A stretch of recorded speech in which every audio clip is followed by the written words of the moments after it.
License and registration, please. I'm an FBI agent. Here's my badge. You're joking, right? That doesn't look real. I assure you, it's official. You need to step out of the car. I've done. The street was a typical urban block lined with parked cars and small storefronts. Morning traffic moved steadily, punctuated by the occasional pedestrian crossing between buildings. The officer, fresh out of the academy, was on a routine patrol. It was only her third month on the job. She had been trained to look for patterns, deviations, and anything that might signal a potential threat. Her supervisor had reminded her earlier that morning to remain vigilant, but experience was something that could not be rushed. The vehicle that caught her attention was unremarkable on its face, a mid-sized sedan with tinted windows, nothing illegal but slightly unusual for the area and the hour. The officer had learned to trust her instincts even if they were not fully developed. She pulled the car over slowly, noting the driver's calm posture behind the wheel. The agent's uniform was not visible, only a plain shirt and tie, but a brief glance suggested a professional demeanor. In reality, the driver was an FBI agent conducting routine follow-up on a local investigation. He had no reason to be concerned about the stop and complied immediately, rolling down his window and keeping his hands visible. The agent was trained for situations exactly like this, where cooperation and calm clarity could prevent misunderstandings from escalating. He handed over a standard license and registration along with a federal badge, neatly displayed. The documents were legitimate, verifiable, and routine for him, but not immediately persuasive to a rookie officer on edge. Patterns in police training sometimes produce unexpected friction in real-world encounters. Officers are taught to rely on visual cues, vehicle type, behavior, and situational context. When one cue contradicts another, the brain tries to reconcile the difference, often defaulting to caution. In this case, the officer noted the vehicle's tint, the unusual route the driver had taken, and the lack of uniform, all of which registered subconsciously as irregularities. The badge should have resolved any question, but the mind can resist information that does not match initial assumptions. These minor misalignments can escalate quietly. The officer's focus shifted from routine compliance to verification, and the agent, aware of the procedural expectations, remained calm, repeating details and presenting credentials without raising his voice.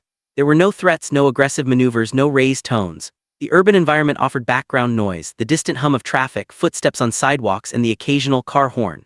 These sounds framed the encounter without adding drama. The situation was technically under control but subtly tense. The officer hesitated at the badge, her inexperience colliding with the agent's calm authority. Each party followed protocol in their own way, the driver providing identification and reassurance, the officer maintaining procedural scrutiny. The small cues that might have signaled legitimacy, a clean vehicle registration, proper documents, and measured speech, were noted but filtered through a lens of cautious assumption. What was happening was simple and human, two people acting according to different frameworks of authority and experience. The officer's inexperience made her cautious, the agent's training made him patient. The urban street remained ordinary, indifferent to the quiet escalation occurring in its midst. Observers, if any, would have noticed only a standard traffic stop, nothing more. Yet the moment was already signaling a larger consequence, one that would unfold through procedures, policies, and later legal scrutiny. The driver, an FBI agent in his mid-40s, had spent nearly 2 decades in federal service. He had begun his career in field investigations, gradually moving into specialized assignments that required discretion and precision. His colleagues described him as methodical, reliable, and meticulous in documentation. Performance reviews consistently noted his attention to detail and adherence to procedure. There were no embellishments in his work, only careful reporting, clear communication, and a commitment to following protocol. Prior to this incident, the agent had experienced a few minor misjudgments in professional settings. On one occasion, a local police department had misread his presence at a secured site, assuming he was a civilian contractor. The misunderstanding had been resolved quickly, but it left a quiet impression. Even experienced professionals could be misidentified if procedural cues were misinterpreted. That experience had reinforced the importance of remaining calm and providing documentation without defensiveness. The agent carried that lesson with him, applying it to interactions where authority and recognition intersected.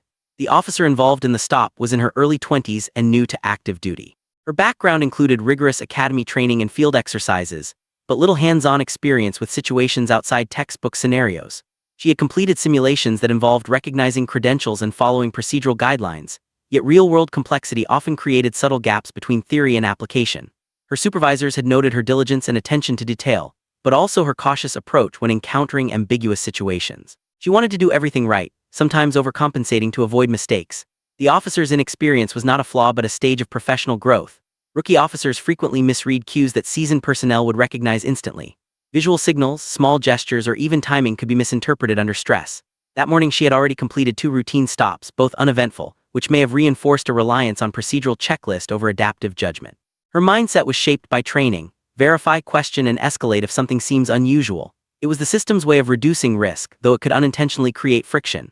Both individuals, the agent and the officer, were committed to procedure, yet their frameworks differed. The agent's career had taught him patience, a measured voice, and compliance with protocols to prevent escalation. The officer's framework emphasized caution, verification, and control.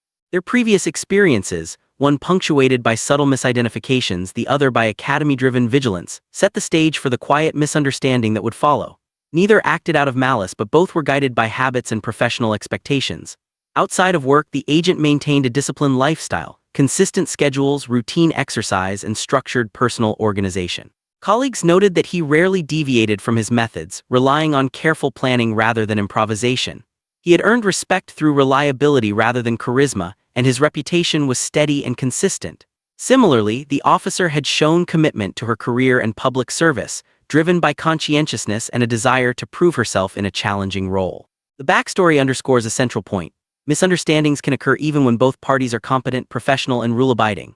Experience shapes perception, and in this case, the collision of a rookie officer's caution with a seasoned agent's calm authority created a scenario where procedural correctness alone could not prevent confusion. The stage was set not by dramatic conflict, but by ordinary human factors, professional habits, and the subtle gap between perception and reality. The traffic stop began as a routine procedure. The officer signaled with her lights and the sedan slowly moved to the curb. The morning air carried a mix of city sounds, distant engines, muffled horns, and the occasional pedestrian's footsteps on the sidewalk. No one else was directly involved, and the street remained largely ordinary, with parked cars lining both sides and small businesses opening for the day. The officer approached the vehicle with standard caution. Her hands rested lightly near her utility belt, eyes scanning the interior as she reached the driver's window. "Morning," she said quietly. "License and registration, please." The driver immediately complied, opening his glove compartment and handing over the requested documents. His movements were precise, measured, and slow, consistent with professional training for encounters with law enforcement. A subtle cue caught the officer's attention. The driver's documents included a federal badge tucked alongside the license. She glanced at it but hesitated. The badge did not match her expectations for standard identification. She had encountered law enforcement credentials before, but this felt different, unfamiliar. She lingered over the ID, noting the official markings, but her inexperience prompted a moment of doubt. The agent anticipated this pause. He leaned slightly forward, keeping his hands visible on the steering wheel.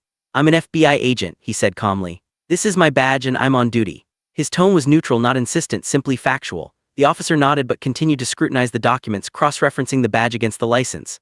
In her mind, the unusual combination of timing, vehicle type, and plain clothing triggered a cautious response. The interaction was procedural, not confrontational.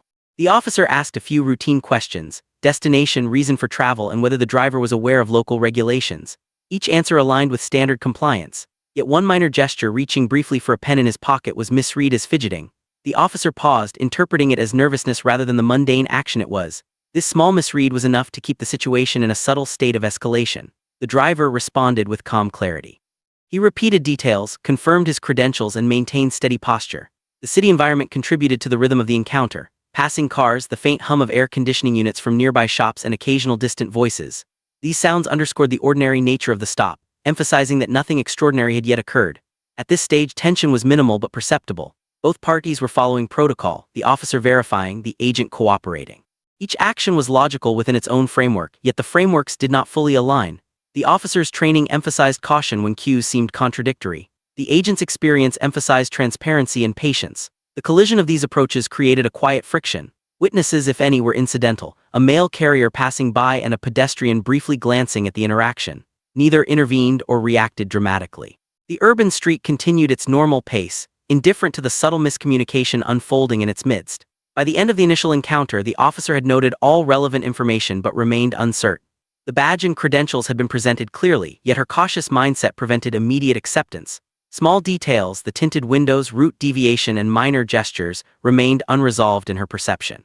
The stage was set for the next phase, escalation, where procedural caution would collide with professional clarity. The incident at this point was quiet and controlled.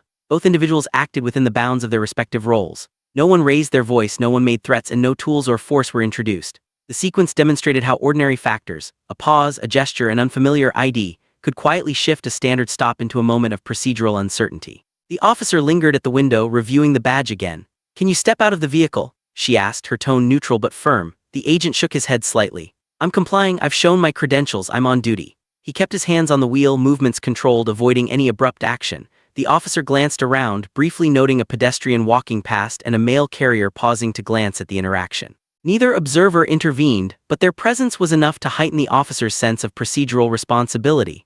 She repeated her request for the driver to exit, citing standard verification procedures. The agent responded calmly, offering to provide any further documentation without leaving the car. A subtle misread occurred when the agent reached for a folder in the passenger seat.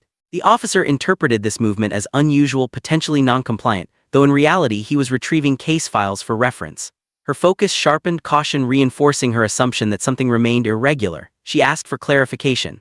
The agent explained the contents of the folder and confirmed that it was unrelated to the stop. His voice remained steady, factual, and polite. The dynamic created a quiet tension. The officer reiterated her concern, asking questions about the driver's route and purpose. The agent repeated the answers clearly, emphasizing his federal role. For a brief moment, the agent felt an internal flicker of concern, an awareness that continued misjudgment could escalate unnecessarily. It was not panic, but a recognition of the stakes inherent in any misinterpreted authority encounter. At this point, the bystanders, the pedestrian and mail carrier, paused long enough to notice the interaction. They did not intervene or react visibly, yet their passive observation added weight to the encounter. The officer, aware of potential scrutiny, felt subtle pressure to maintain protocol. She checked the badge and registration again, her actions precise but increasingly hesitant. Humiliation emerged quietly. The agent's credentials were visible, legitimate, and verifiable, yet the officer's repeated questioning suggested disbelief. She maintained procedural correctness, but the effect was clear. Someone highly trained and professional was being subtly doubted in a public setting. The agent responded with calm persistence, correcting assumptions without raising his voice. His composure highlighted the gap between authority and perception, while the officer's insistence reflected caution compounded by inexperience. A brief moment of fear surfaced when a minor distraction occurred.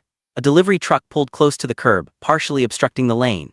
The agent instinctively adjusted his posture, hands visible, ensuring there was no miscommunication or accidental movement.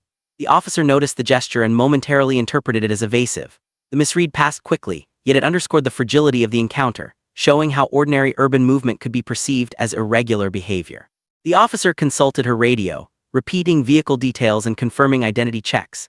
The agent responded by offering further documentation and clarifying his purpose in the area.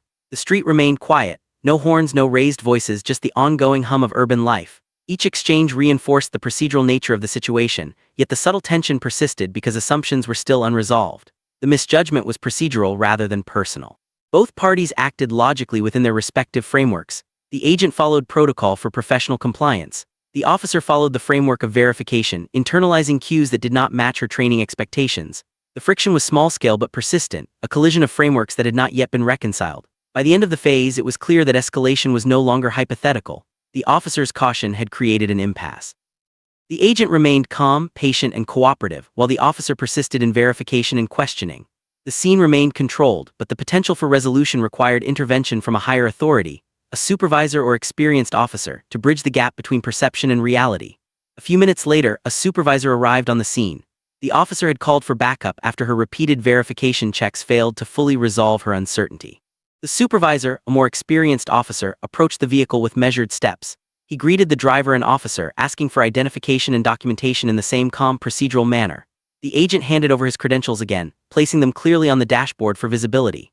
The supervisor examined the badge and registration closely, cross-referencing with internal verification systems. Within moments, the agent's identity and federal authority were confirmed. There was no debate, no dispute, only verification of facts. The supervisor's demeanor shifted subtly, registering both surprise and a mild confusion at the earlier hesitation. The rookie officer's posture changed. She had maintained a procedural firmness up to this point, but the confirmation of the agent's identity introduced hesitation. She glanced at her notes, then at the agent, realizing the mistake. Her uncertainty turned into quiet recognition. There was no dramatic reaction, no shouting, no overt panic, but a subtle pause indicated the weight of the procedural error. The supervisor quietly addressed the officer. "The badge is valid. The agent is on official duty." The officer nodded, still processing. She had followed procedure correctly according to her training, yet the failure to recognize the credentials immediately had created unnecessary escalation. The supervisor then turned to the agent and confirmed his route and purpose, ensuring all details aligned with the internal report. The agent answered concisely, maintaining the same calm, factual approach he had exhibited from the beginning. The small-scale misunderstanding had reached its resolution. The agent's identity was now fully verified, and the officer's uncertainty dissolved. The supervisor advised that the situation could now be closed, with any procedural notes added for internal review. The correction felt real and procedural, not cinematic. There was no dramatic acknowledgement, no apologies exchanged publicly, only the quiet normalization of the situation. The urban environment around them remained unchanged. Passing cars, distant pedestrians, and the low hum of morning traffic continued without notice. The only visible change was the shift in tension, a subtle difference in posture and focus. The rookie officer returned to a more neutral stance, taking notes and following procedural closure steps. The agent remained in the vehicle, calm and professional, ensuring documentation was complete before departure. In the following moments, the supervisor spoke briefly with the officer regarding verification protocols and suggested adjustments for similar situations in the future. This was an educational moment rather than a reprimand in the field. It was intended to reduce the likelihood of similar misunderstandings, emphasizing the importance of matching procedure with situational awareness. The agent observed quietly, aware that the learning opportunity was procedural and not personal. The subtle correction emphasized the reality of small-scale misjudgments in professional settings. Recognition of authority, even with proper credentials, can be delayed by inexperience or assumptions. The supervisor's intervention restored clarity, while the officer's reaction, hesitant but composed, highlighted the natural human response to procedural uncertainty. The agent, having maintained composure throughout, demonstrated the effectiveness of clear, factual communication in resolving potential conflicts. By the end of the encounter, the misunderstanding was contained. No force had been used, no legal threshold crossed, and no confrontation had escalated beyond a procedural pause. The truth had been discovered through verification, and the quiet recalibration of authority and perception marked the completion of this phase. The scene returned to ordinary urban routine, yet the ripple of consequences, administrative review, legal scrutiny, and procedural lessons was only beginning. Following the incident, the department initiated an internal review. All documentation from the traffic stop was submitted, including officer notes, radio communications, and the agent's credentials. The review focused on procedural adherence, decision-making, and the officer's handling of verification protocols. It was thorough but methodical, emphasizing facts rather than assigning narrative blame. The rookie officer was placed on administrative leave pending the investigation. This step is standard procedure in situations where an error could have legal consequences. It allowed the department to evaluate her actions, identify any gaps in training, and determine whether disciplinary measures were warranted. The leave was temporary but signaled the seriousness of the misjudgment. The FBI agent filed a formal complaint following the traffic stop. While there had been no physical threat or overt misconduct, the repeated questioning and dismissal of visible credentials were viewed as a procedural failure with professional consequences. The complaint triggered an external review and eventually led to a civil lawsuit. Over the following months, legal counsel examined the details, timing, communication, procedural adherence, and the impact of the officer's assumptions. The lawsuit ultimately resulted in a settlement totaling $2.5 million. The resolution included financial compensation for the agent and mandated procedural adjustments within the police department. Policies regarding verification of federal credentials, rookie supervision, and traffic stop escalation protocols were revised to prevent recurrence. Changes included clearer guidance for officers on recognizing professional credentials and the requirement for immediate supervisory confirmation when doubt persisted.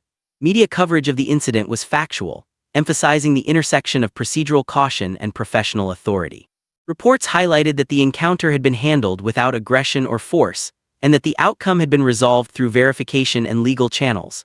Public commentary focused on the importance of proper training for rookie officers and the potential consequences of misjudgment, even in minor or controlled encounters. Within the department, the officer faced a mix of professional and personal consequences. Her actions were documented in her personnel file, and she was required to participate in additional training focused on verification procedures and interactions with federal personnel.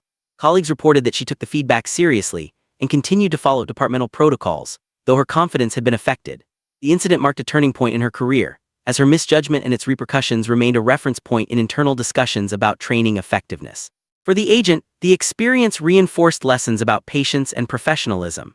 His documentation, measured responses, and adherence to protocol prevented the situation from escalating into a physical or more confrontational encounter. The legal outcome provided both restitution and procedural acknowledgement that the misjudgment had been real, preventable, and significant. The incident became a case study within federal circles for how ordinary procedures can intersect with human error in law enforcement. The aftermath also prompted broader procedural reflection. Departments across the region reviewed policies on verification of federal credentials, rookie supervision, and communication during traffic stops. Training programs incorporated lessons learned from this encounter, emphasizing the need for measured, calm assessment rather than reliance solely on assumption or instinct. Urban policing, even at routine stops, demonstrated that human factors, experience, caution, and perception, carry consequences beyond the immediate interaction. Ultimately, the events following the traffic stop were marked by structured responses, administrative review, legal processes, policy updates, and measured professional reflection. There were no dramatic confrontations, public spectacle, or sensationalized exchanges. The resolution was procedural, factual, and grounded in accountability. The ripple effects extended through policy, training, and career outcomes, illustrating how a subtle misjudgment in a routine setting can result in substantial real-world consequences. The incident highlights how assumptions, even when subtle, can influence professional interactions. Both the rookie officer and the FBI agent acted within their respective frameworks of authority and training, yet their perceptions did not align. The officer's caution, rooted in inexperience and procedural training, collided with the agent's calm and methodical communication. This mismatch created a situation that was unnecessary but entirely predictable when viewed through the lens of human behavior. Bias in professional settings often emerges unconsciously. In this case, the officer relied on visual cues, routine expectations, and prior instruction to assess risk.